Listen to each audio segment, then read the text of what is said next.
All right, let's dive into Unspoken Goodbyes. It's a screenplay for us to work with here. Mhm.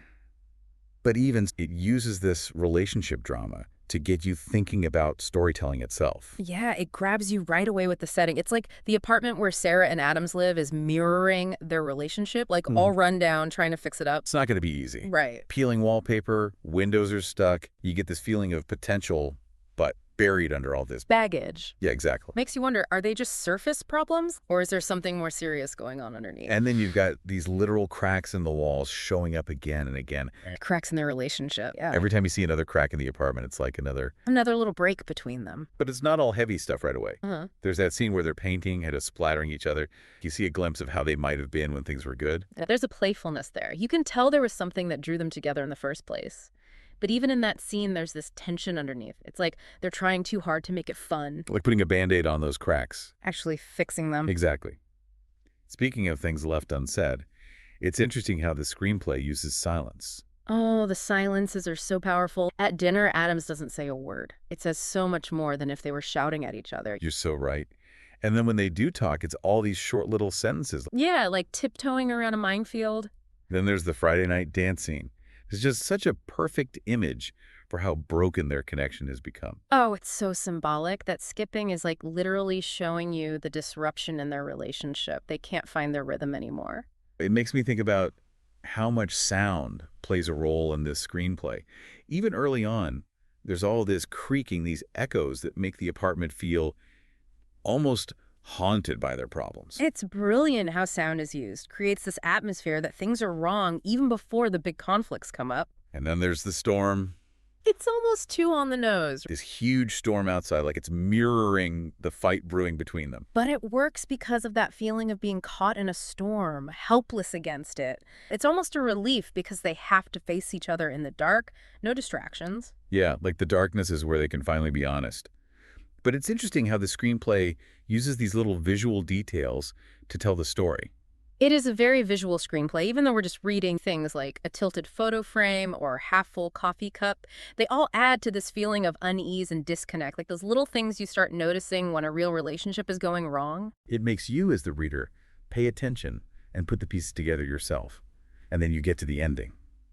The ending is so ambiguous. Sarah leaves, but we have no idea where she's going or what she's thinking. We're just left with this image of the empty apartment. Yeah, it's like the screenplay is asking us, what do you think happens next? That open-endedness is what really stayed with me. It's bold, but so effective. You have to grapple with the story, with how complex human connections can be, and it makes you realize that sometimes the biggest goodbyes are the ones that are never said out loud. That ending we were talking about, it really makes you think, but I think it's interesting to step back a bit and see how those questions connect to bigger ideas about, like, relationships in general, how we communicate. Oh, I love that, connecting the dots. What I kept thinking about is how, even though it's just about this one couple, it makes you think about your own ways of communicating. We've all had those times where you struggle to say what you really mean or feel like you're not being heard. That's why Unspoken Goodbyes hits so hard. It shows these universal experiences of miscommunication and emotional distance. It's holding a mirror up to all our relationships.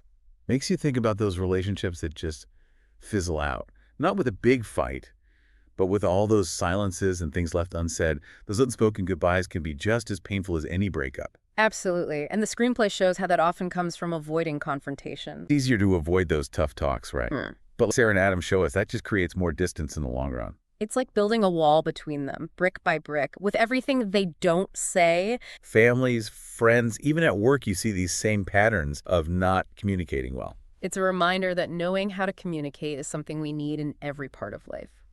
Something I found fascinating is how the writer builds tension with what's not said outright.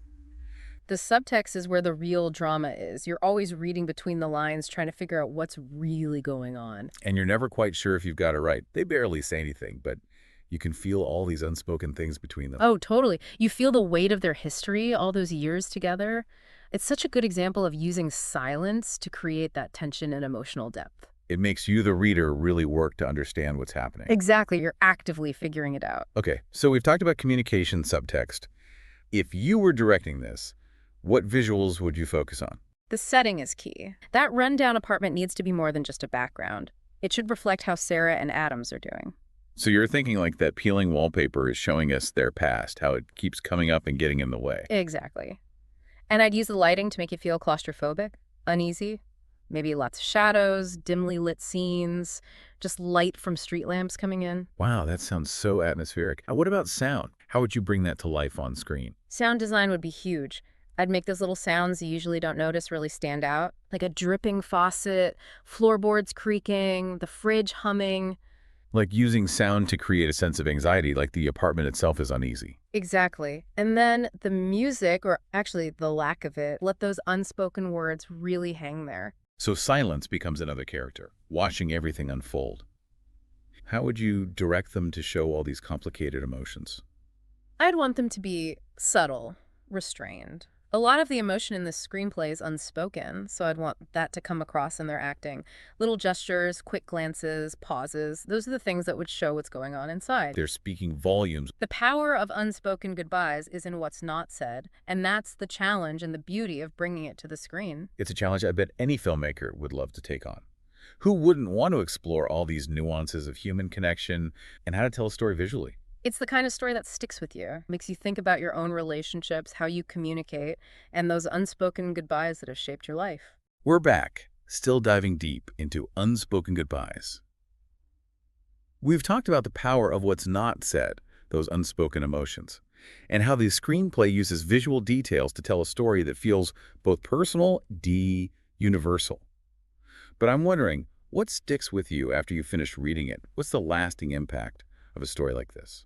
I think it's the honesty of it. It shows how messy relationships can be, how we hurt each other, even accidentally. It feels real, and that's what makes it hit home for people. It's giving us permission to admit those hard truths about our own relationships, the things we might not even want to admit to ourselves. Totally. And that's why it's so relevant today. Unspoken Goodbyes reminds us that it's okay to be vulnerable, to admit the problems are there, and to have those tough conversations that help you grow. Yeah, it's like it's saying, look, it's not always pretty, but this is real connection.